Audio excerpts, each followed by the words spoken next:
Dah lunch ke tu?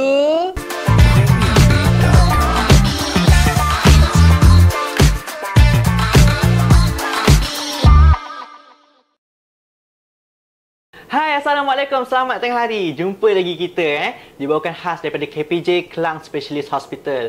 Hari tu kami dah bincangkan ataupun kami dah dedahkan orang kata awareness berkaitan dengan mata dengan Dr. Zurina, iaitu mata dengan mata kanak-kanak lah terutamanya. Tapi hari ni kita bawakan khas, kita akan bincangkan topik yang orang kata tak asing lagi dekat Malaysia ni, iaitu topik gout. So kita nak faham lagi gout tu apa yang kita boleh buat ataupun apa simptom-simptom dia ataupun langkah-langkah untuk kita cegah pun kita akan bincangkan hari ini. Kita akan kongsikan. Kita jemput Dr. Pradip Das. Selamat datang Doktor. Apa khabar? Firdaus.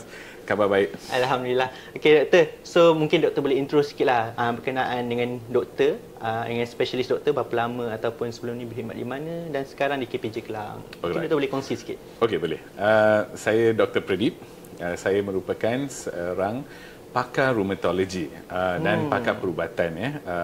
So pakar rheumatologi ni ialah satu bidang di mana kami sebagai doktor rheumatologi ni membantu pesakit yang mengalami masalah sakit-sakit yang berkaitan dengan autoimun, pelbagai masalah autoimun. Yang kerap kali bidang ni melibatkan pesakit yang ada masalah sendi-sendi. Sebab kebanyakan masalah autoimun ni dia akan menyerang sendi juga. Tetapi di samping menjaga pesakit autoimun ni, saya juga merupakan pakar perubatan. So segala-gala masalah yang lain pun saya juga merawat. Okay, kita panggil consultant of physician and rheumatologist. Ya, betul. Ya, betul. Alright Doktor. So hari ni kita nak kongsikanlah ataupun kita nak lebih bagi awareness ataupun fahaman kepada orang luar yang tengah tengok kita hari ni untuk berkongsikan berkaitan dengan gout, kan? Okey. Alright. So first mungkin Doktor bolehlah kongsi sedikit ataupun in simple term apa tu gout Doktor sebenarnya? Okey. Saya rasa gout ni bukan benda yang baru. Dah banyak antara rakyat Malaysia mesti dah kenali istilah gout ni lah Tapi secara umum atau in general lah, apa sebenarnya ialah gout? So gout ni ialah boleh dikatakan penyakit radang sendi lah. Radang sendi. Radang pada sendi Dan dia dihasilkan atau punca dia ialah mendakan uric acid. Urine acid. So dalam setiap orang tu, bila kita makan pelbagai jenis makanan, salah satu benda yang terhasil tu, benda bahan buangan ialah uric acid. Okey, semua orang ada benda ni. Betul. Okey, tapi bila uric acid ni menjadi tinggi dalam you punya darah, kira lebih lah uric acid lebih daripada dia dah biasa lebih lah. Pada biasa. Akhir cerita apa yang terjadi ialah dia akan mendak ke dalam sendi. Dia akan jadi kristal-kristal yang kecil, halus dan dia akan tertumpu pada sendi. So bila dia dah masuk sendi tu, lama-lama dia akan menyebabkan you ada sakit, bengkak dan benda tu memang teruk lah. Mungkin dia akan rasa bisa sikit kan? Ya, betul. Kan? Ya, betul. Itulah macam saya cakap juga, doktor pun cakap tadi, benda ni bukan asing lagi kat Malaysia atau bukan di Malaysia saja tapi di dunia doktor. Dekat kita ambil Asia Tenggara lah kan. Kita punya orang kata range area ni lah kan. So mungkin macam kat doktor mungkin boleh share juga ataupun how common gout in Malaysia and siapa yang orang kata lebih terdedah dengan gout ni doktor? Okey. Lebih risiko. So kat Malaysia ni memang kita boleh nampak gout ni sangat kerap lah. Dia adalah satu masalah sendi yang bagi pakar rheumatologi yang nombor satu. Bermaksud dia sangat common. Benda ni sangat common. So kalau kita nak tengok kedudukan gout dalam Malaysia sebagai penyakit radang sendi kita secara umum tak ada statistik negara, tak ada lah. Tapi kita boleh nampak sejak kebelakangan dalam tempoh 10-15 memang tahun meningkat lah. dia meningkat, memang meningkat And then dia sangat cenderung kepada segolongan pesakit terutamanya lelaki dalam lingkungan umur 30 ke atas. 30 muda lagi. Muda boleh pun dikategorikan muda lagi 30 tahun boleh, tu. Boleh. Dan orang-orang yang lebih tua, okey. Bagi wanita ialah bagi wanita yang dah putus kita haid, Kita hide. Okey. Orang lain yang dapat kecenderungan benda ni ialah mungkin dia dah ada masalah kesihatan yang lain. Misalnya dia dah ada darah tinggi, dia ada kencing manis, berat badan tu sangat tinggi, bukan unggul, kita panggil obese patient. Mereka pun lagi cenderung dapat. And of course, pesakit yang ada masalah buah pinggang. Masalah buah pinggang. Ya. Sebab kena faham, benda ni berkaitan dengan uric acid dalam badan. So bila orang tu atau pesakit tu ada masalah buah pinggang, uric acid tu memang keluar melalui kencing kami. So kalau ada masalah buah pinggang, benda ni tak boleh keluar. So dia memang naik tinggi dalam badan. Dia tak boleh buat kitaran kat situ lah. Ya, betul.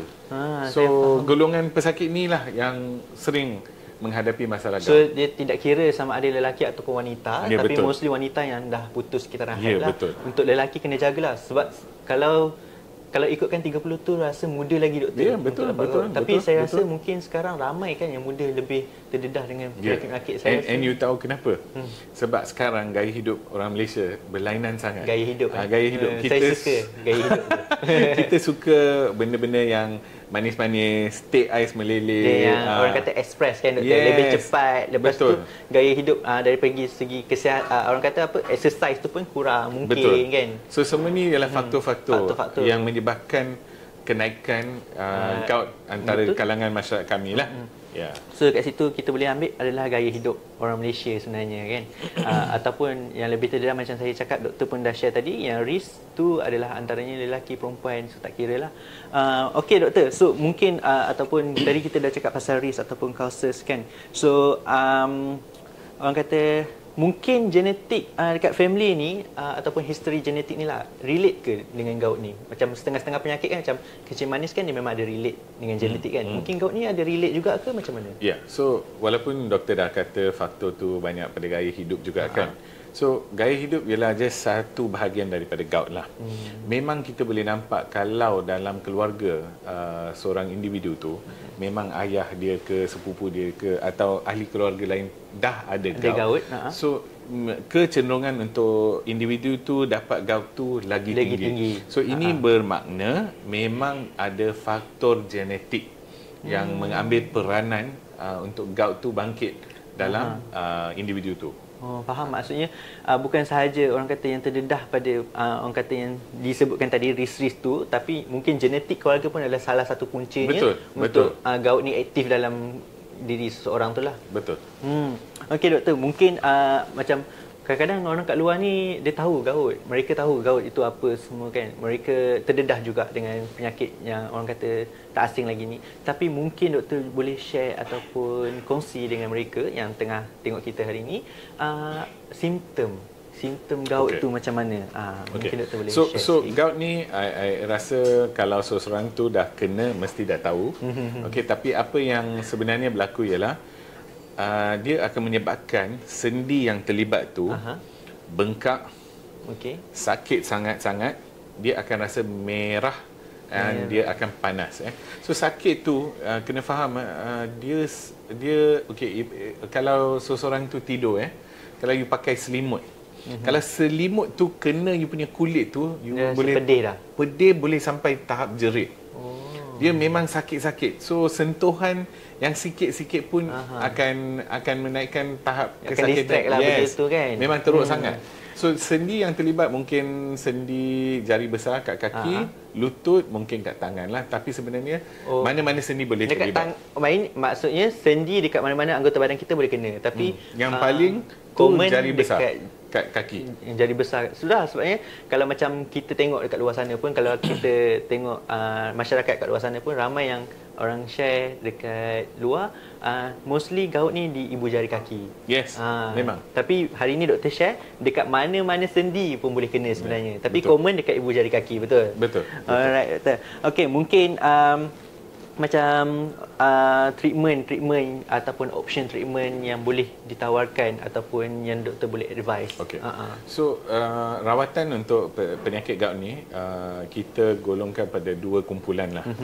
Satu di mana pesakit datang jumpa doktor masa dia kena serangan gout acute, bermaksud dia tengah sakit, jari tu atau sendi tu bengkak merah So rawatan tu lebih pada ubat yang melawan radang.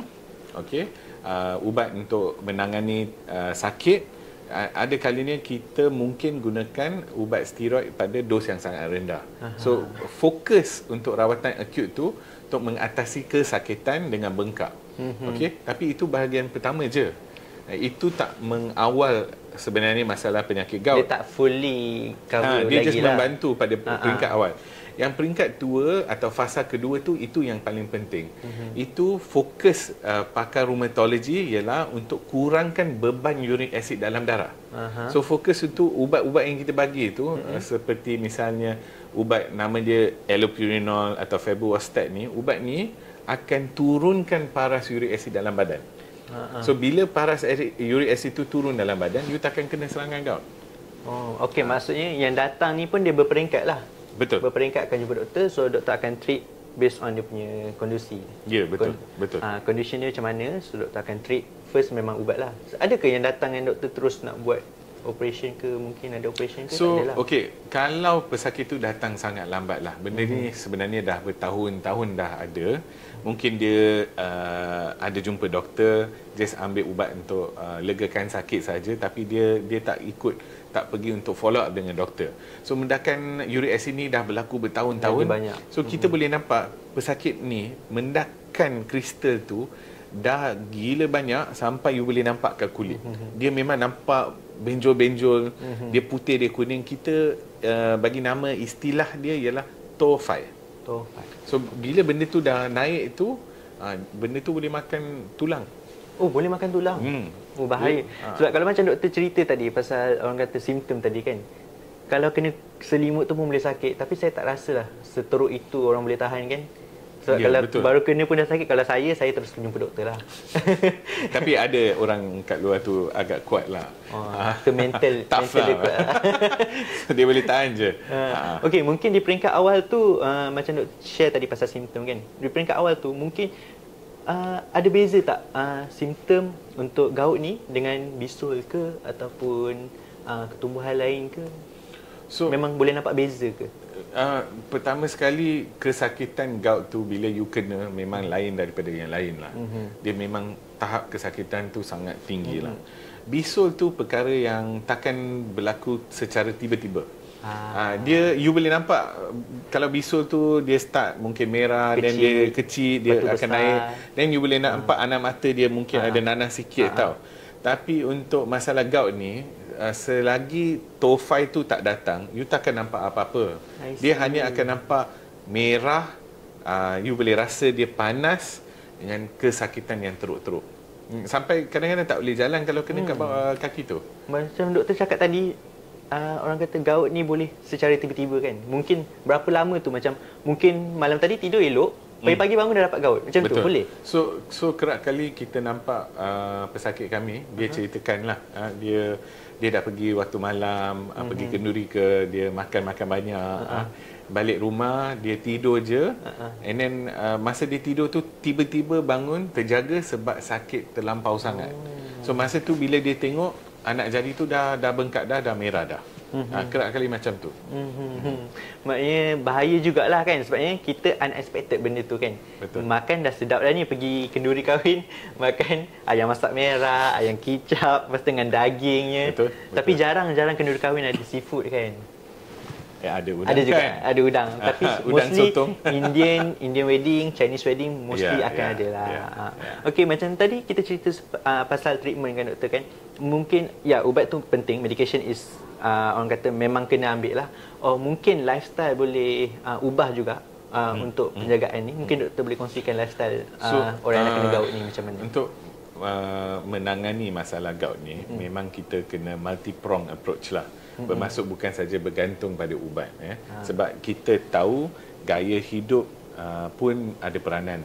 So kita kalau jumpa dengan pakar, kebiasaan kita akan cuba membagi maklumat kepada pesakit lah. Apa jenis makanan yang tinggi dengan bahan yang kita panggil purin. Purin ni yang tinggi sangat. Asid tu lah tadi. Bila you makan makanan yang tinggi dengan purin ni, dia akan hasilkan banyak uric acid dalam badan. So kita cuba elakkan atau paling minimum pun you kurangkan. Ya, betul. kurangkan ataupun elakkan. Seeloknya kalau boleh direct elakkan, yang tak bagus tu lebih baik lah. Betul. Betul, tapi memang susah nak elakkan Betul. 100% Sama lah, juga kan? kalau macam kalau kita boleh kaitkan dengan orang kata ketagih rokok kan. Tak semudah itu untuk terus stop merokok kan. Betul. Sama juga pemakanan. Lagi pula makanan yang kita makan semua sedap-sedap. Malaysia ni memang banyak sangat makanan yang sedap. Saya percaya kalau tanyalah turis mana-mana pun kalau datang Malaysia, Ya, betul. first mesti mereka akan cakap food. Ya, betul. Food Malaysia so delicious. Confirm itu.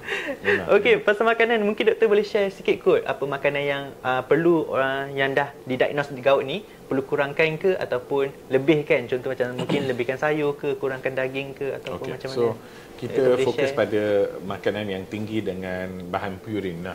So daging nombor 1 lah. Daging merah. Ataupun daging merah. Daging merah memang tinggi. Nombor 2, organ-organ dalaman. Misalnya organ dalaman. Hati, Paru, paru, pedal. Ya, betul. Tapi paru sedap doktor. Masak sambal. Betul, tapi itulah. Yelah, benda ni bukan I kata terus berhentikan. Kita kurangkan sebab you akan tahu bila you dah kurangkan pemakanan ni, at least you boleh tahu you punya serangan gout tu dah kurang. So tambah pula macam kita akan kata kalau orang tu rokok lebih baik untuk kurangkan rokok sebab rokok ni dia bangkitkan radang dalam badan. So untuk vape macam mana? Vape pun kita ada maklumat awal, tapi dah belum lagi ada banyak kajian lah. Tapi kita anggap sekarang secara umum vape lagi teruk daripada merokok lah. Sebab rokok tu walaupun benda yang tak baik, dia dah berlanjutan untuk banyak tahun tau. So kita dah tahu efek dia. Vape ni masih baru, dalam jangka masa yang pendek kita dah nampak banyak kesan sampingan dia. Betul. Okey, macam tadi doktor kata kurangkan makan daging, organ dalaman. Makanan apa yang perlu dilebihkan lagi doktor untuk orang kata support lah gout ni? So nombor 1, okey, nak kata tertumpu pada makanan saja, I think bukan makanan khusus. Ada 2-3 benda yang dah ada macam bukti untuk kurangkan uric acid tu tapi tak common dalam Malaysia lah. Macam buah cherry. Buah cherry tu walaupun senang dapat overseas, kat Malaysia susah lah. Kena pergi Cameron. Betul. So nak kata ada benda tempatan nak turunkan uric acid tak ada banyak lah. Tapi yang sangat penting saya nak viewer yang menonton ni tahu ialah minum air yang mencukupi. Minum air mencukupi. Sebab air cerita uric acid ni keluar melalui kencing kami. So kalau you tak cukup minum air, dia tak keluar lah. Ya, dia tak flush keluar. So bila tak flush, dia kat dalam memang radang tu meningkat. Betul. Lah. So at least 2 liter setiap hari. 2 liter setiap hari. Itu minimum. Pendengar-pendengar kena make sure air ni saya rasa memang sangat penting daripada dari segi sakit apa pun air memang mainkan peranan lah, air bersih. Tetapi kecuali you ada masalah jantung dengan buah pinggang, kena berbincang dengan doktor you dulu ya. Kalau ada masalah jantung buah pinggang, yang tu kena refer dengan spesialis. Ya, betul. Yang tu sebabnya mereka ni yang menghadapi masalah itu, dia ada had dia untuk minum air berapa banyak. Betul. So yang tu kena bincang dengan pakar yang merawat tuan-tuan dan puan-puan lah. Okey, doktor, mungkin doktor boleh share juga adakah makanan yang manis ataupun drinker kan, alkohol itu salah satu punca ke ataupun macam mana?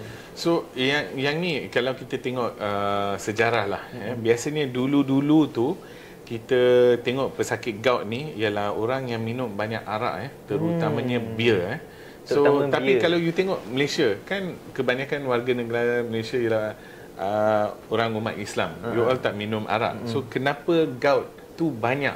So dari segi pemakanan lah. Dia berbalik pada yang tadi.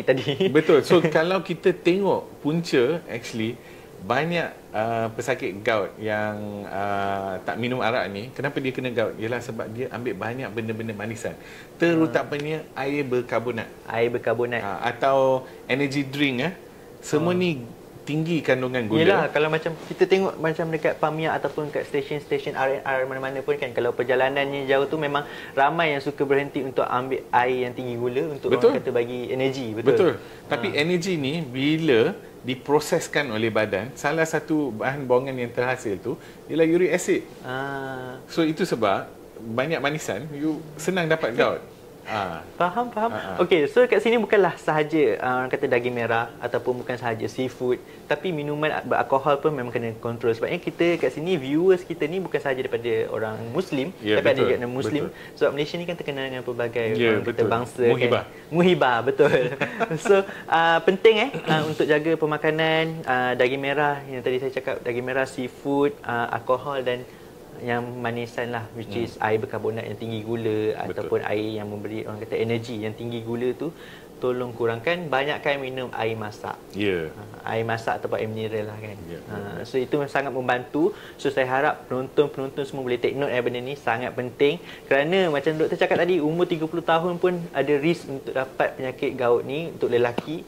So tak naklah sia-siakan orang kata waktu muda tu. Kadang-kadang 30 ni dah ada family doktor. Dah nak kerja. Tapi bila gout ni serang ataupun gout ni ada dalam badan kita, memang sakit. So memang susah nak bergerak dan bekerja. So benda tu juga orang kata mengganggu pergerakan harian untuk mencari nafkah untuk keluarga lah. So kesihatan tu sangat penting. Okey doktor, mungkin doktor boleh share juga macam tadi dah makanan, minuman semua. Mungkin doktor boleh share juga exercise dan hydration dalam badan kita ni membantu untuk support kurangkan gout tu ataupun kurangkan orang kata sakit. So exercise ni I rasa ialah tabiat bagus. Tapi nak kata exercise secara terus menurunkan uric acid tak tidaklah. So exercise ni macam mana dia bantu ialah exercise tu secara umum dia jadikan you lagi sihat. Nombor satu. Yang paling penting, dia membantu kekalkan berat badan yang unggul. Ideal weight. Sebab kalau you overweight tu, lagilah risiko untuk you kena serangan gout. So bila you dah ada ideal weight, dia akan membantulah. And penggunaan tenaga apa-apa benda yang you dapat daripada makanan tu digunakan dengan cara yang betul. So boleh dikatakan penghasilan uric acid tu mungkin kurang sikit lah. Tapi I takkan cakap macam wow, you exercise banyak, confirm uric acid tu akan turun. Saya percaya dia akan membantu, cuma ia tidak express. Sama juga kalau macam kita penjagaan makanan, diet ataupun orang yang nak kuruskan doktor, dia tak boleh jadi express. Kalau express tu bahaya sebenarnya. So penjagaan makan tu dia ada portion-portion dia kan. So exercise pun 30 minit sekali, 3 kali seminggu at least kan. Mungkin yang badan besar nak cuba start daripada awal, mungkin boleh dengan brisk walk kan. 10,000 langkah sehari kan. So tapi yang penting tu, kalau you kena serangan gout pada masa tu, jangan pergi exercise. Janganlah dah dapat serangan pagi tu pergi exercise nanti sakit gila-gila. Itu memang sekejap lagi memang pedih. Bayangkan kena selimut ataupun kena barang pun dah boleh sakit. Kalau exercise pakai kasut macam mana? Tak boleh lah. Memang susah. So orang kata penjagaan awal tu memang penting. So untuk kita tengok ataupun untuk kita kawal daripada berlakunya gout tu. So kalau kita sebenarnya kalau boleh elakkan kan? Elak daripada dapat betul. So itulah yang terbaik sebenarnya.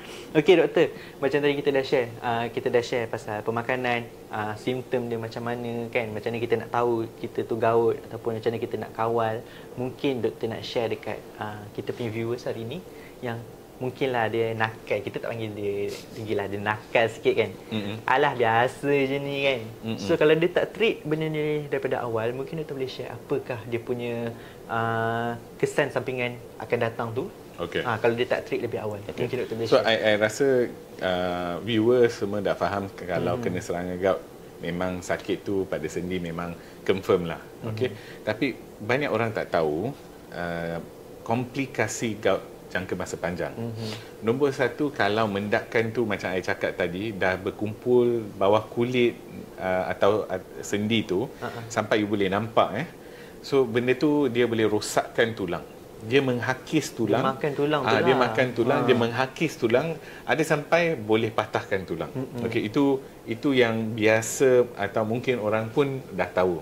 Tapi benda yang kebanyakan orang tak tahu ialah dua benda. Nombor satu, uric acid ni dia boleh mendak ke dalam buah pinggang dan menghasilkan batu. So batu ni boleh rosakkan buah pinggang pula. Okey, itu sangat penting. Bila kerosakan buah pinggang dah berlaku, dah susah nak reverse dah. Betul. Kerap kali dia dah permanent dah. And then yang hidden komplikasi uric acid ni ialah masalah jantung. Okey. Kalau uric acid tinggi dalam badan bermaksud radang dalam badan tu tinggi, komplikasi kena serangan jantung risiko dah lagi tinggi lah. Ya, betul. So banyak pesakit gout tak meninggal sebab gout. Dia meninggal sebab yang lain-lain macam jantung ke buah pinggang betul. ke. Tapi punca tu ialah daripada gout. So tu punca daripada awal tu dia akan kata efek dan yang lain-lain. So macam buah pinggang ni sangat penting sebenarnya untuk kitaran kita punya ni kan. So bila dia tak function nanti dia kena dialisis pula doktor. Kalau dibiarkan memang padah lah. Walaupun ada dua tapi sayangilah dua-dua. Ya, betul. Kan? Jantung tu sangat penting, betul. Kalau kita tengok pun obesity pun boleh menyebabkan jantung, kan. So gout ni pun salah satu punca orang kata efek kat jantung. Jantung ni kita kena jaga elok-elok lah. Betul. Kan? Betul. So banyak orang menganggap gout ni remeh-temeh tapi sebenarnya dia komplikasi dia agak tak elok. Mungkin daripada awal mungkin nampak alah gout nanti bagi ubat hilang okeylah kot. Tapi bila tak di-treat lebih awal ataupun bila tak ambil kisah ataupun endahkan macam tu sahaja, so gout ni akan komplikasi lebih teruk lah sebenarnya. Kan? Okey doktor, macam saya percaya zaman teknologi sekarang kan, mereka kadang-kadang kita tengok viewers ni lebih percaya Google ataupun ChatGPT kan. Mereka lebih suka cari sendiri daripada jumpa pakar untuk consultation kan.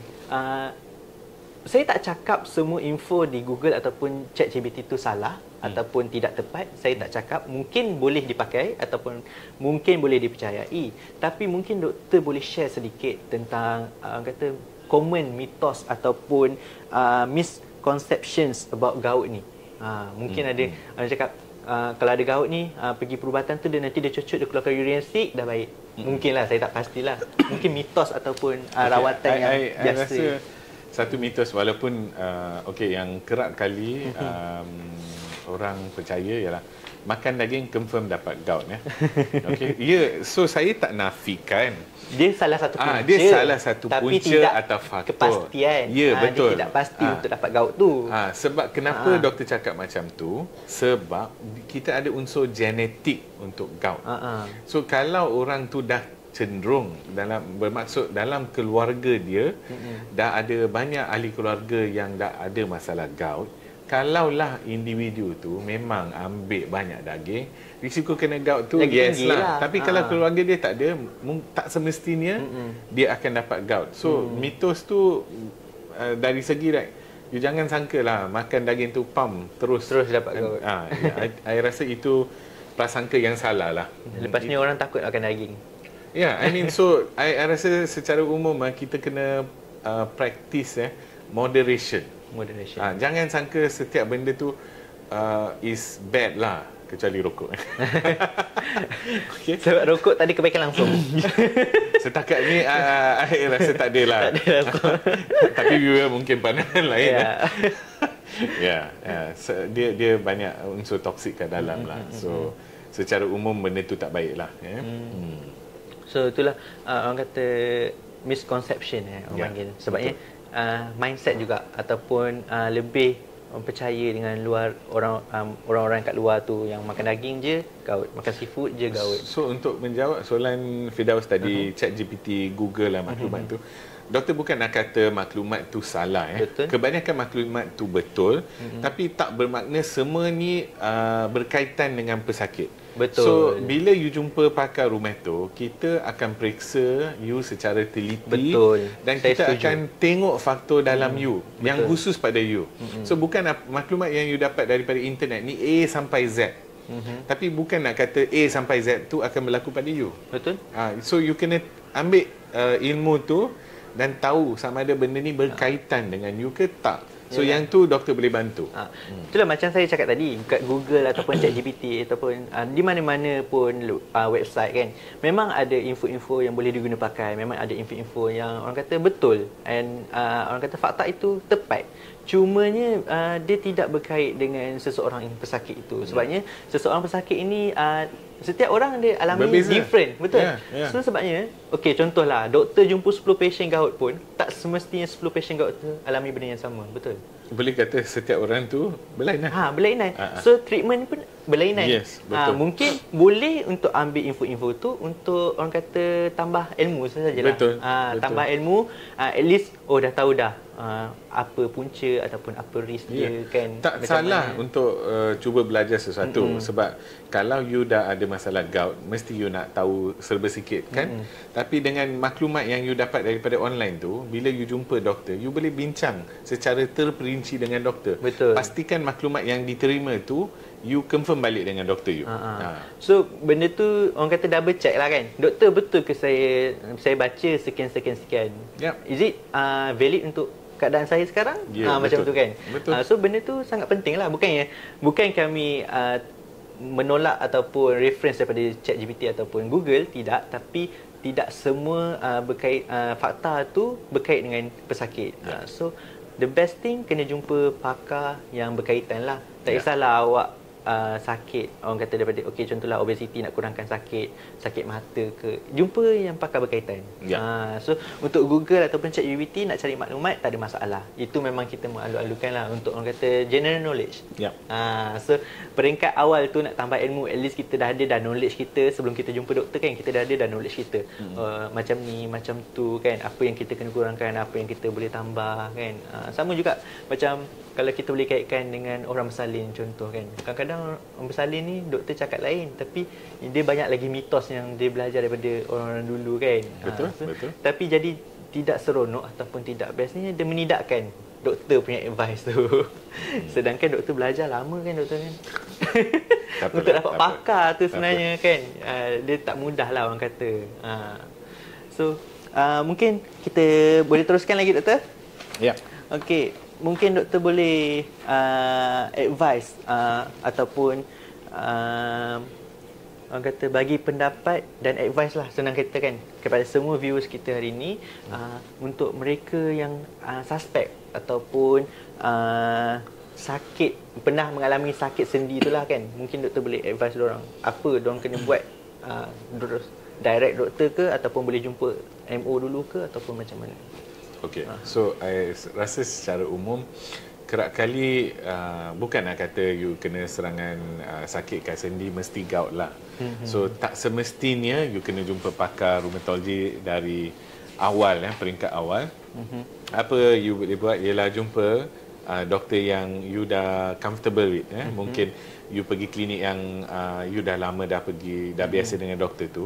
I pasti kebanyakan doktor tahu untuk mengenal pasti masalah gout. So biasanya apa doktor akan buat, tak kira you jumpa doktor medical officer ataupun pakar, dia akan periksa you, dia akan dapatkan cerita daripada you, dan dia akan buat test-test yang seperti macam tengok paras uric acid dalam badan. So dengan benda ni dah boleh dikatakan senang nak dapat diagnosis gout lah. Okey, apa beza kalau nak jumpa pakar rheumatologi? So kita mungkin ada option yang lebih. Kalau kes-kes yang susah nak kenal pasti gout tu, kita boleh buat ultrasound sendi, maksud kita scan sendi tu, kita boleh nampak mendakan terus ke dalam sendi tu. Directly nampak lah.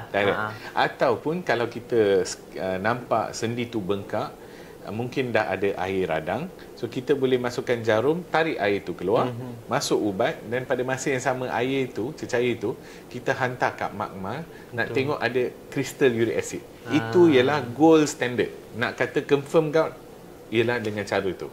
Maknanya daripada peringkat awal tu periksa dululah. I mean buat lab test dulu. Lab test dulu, jumpa doktor you, I rasa senang. Okey doktor, saya suka. Macam kalau kat sini pun saya boleh kongsi sedikit lah ya doktor kan. Saya dapat daripada Sinar Daily bulan 5 punya berita, 25 hari bulan. Complication termasuklah kidney disease, infection and loss of mobility is left untreated. Maknanya gout ni pun memang related tu lah. Salah satu orang kata yang orang kata serius dekat Malaysia ni juga. So Malaysia juga untuk maklumat semua kita punya viewers, Malaysia juga telah orang kata increase case of gout ni dekat Malaysia and become a public health crisis lah orang kata. Public health crisis ni orang kata masalah kesihatan yang utama lah dekat Malaysia ni. And juga Malaysia termasuk antara negara di Asia Tenggara yang mengalami peningkatan kes gout. Laporan menyebutkan sebanyak 4.35 juta orang di Asia Tenggara, termasuk Malaysia yang menderita gout, dan kes ni juga boleh dicatatkan meningkat sebanyak 21% daripada tahun 1990 sehingga 2020. Memang naik lah. Memang naik 21% tu mungkin nampak figure dia kecil, tapi bila kita tengok mendalam sangat besar saya rasa. 4.35 juta orang di Asia Tenggara termasuk Malaysia. So semua pendengar-pendengar ni kena orang kata aware ataupun take note apa yang dikongsikan dengan Dr. Pradip tadi. So langkah awal, cara pemakanan ataupun lifestyle macam mana, benda-benda tu sangat penting untuk jaga kesihatan, bukan sahaja gout ataupun kesihatan fizikal kita secara menyeluruh. Mungkin sebelum kita ending kita punya session hari ni doktor, masa pun dah mencemburui kita kan. So orang lunch ni sejam je doktor selalunya. So kita memang hidangkan orang makan lunch sambil kita menonton kita punya podcast ni. Okay. So kadang-kadang nak makan dia terstop sebab doktor cakap pasal makan tadi. Daging tu dia tolak tepi dah. Tak jangan itu mitos saya cakap. Macam doktor share tadi, tak semestinya kena kawal pemakanan. Mungkin doktor sebelum kita tutup ataupun kita end kita punya podcast hari ini, mungkin doktor boleh share KPJ Kelang, how KPJ Kelang boleh support and managing gout and improving kita punya quality of life. So kat KPJ Kelang ni kita dah ada unit rheumatology. So kalau kita ada pesakit yang datang, so kami akan we will berbincang dengan pesakit apa simptom-simptom yang dia ada. Kita akan periksakan dia dan kita mungkin akan offer untuk scan sendi dia, dan kalau perlu kita boleh check cecair dalam sendi tu. Pada masa yang sama, KPJ Kelang ni dia ada sistem support makmal yang sangat bagus. So doktor dengan kelengkapan peralatan, dengan sistem support makmal yang bagus, saya rasa kita atau kami bukan saja boleh membantu mengatasi sakit-sakit ni, kita akan fokus untuk pastikan you punya kesihatan tu elok. Lebih baik lah lebih di masa baik depan. And then kita nak prevent you daripada serangan gout. Yang mungkin dah kena gout, kita akan prevent untuk datang lagi. Yeah, so at least you punya harian tu tak diganggu lah. Betul. Kerja tak affected. Betul. Kita nak you balik pada tahap kesihatan and your daily life yang normal. Betul. Yeah. Macam sekarang ekonomi yang sekarang tengah membangun kan, saya rasa pekerjaan tu sangat penting bagi setiap orang kan. So bila jaga kesihatan tu, dia orang kata improve dia punya lifestyle. Yep. Okay. Doktor, saya rasa setakat itu yang saya boleh conclude lah doktor hari ini kita punya understanding of gout ni kan. So saya harap pendengar-pendengar semua ataupun semua viewers kita boleh take note dengan apa yang dikongsikan. Saya boleh conclude yang gout ni sangat membahaya ke doktor?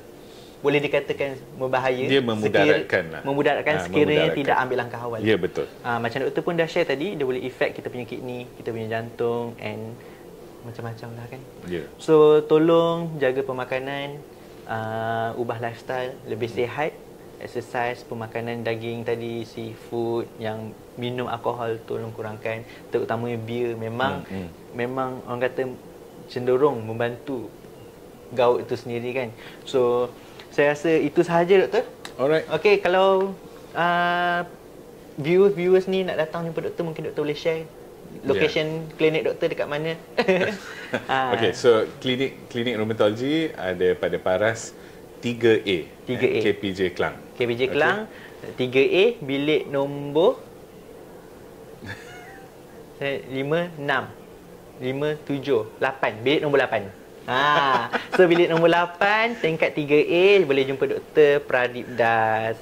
So by appointment boleh, by walk in pun boleh. Ya, boleh. Dan jangan lupa doktor, kita KPJ Kelang ada kita punya orang kata social media. Okey.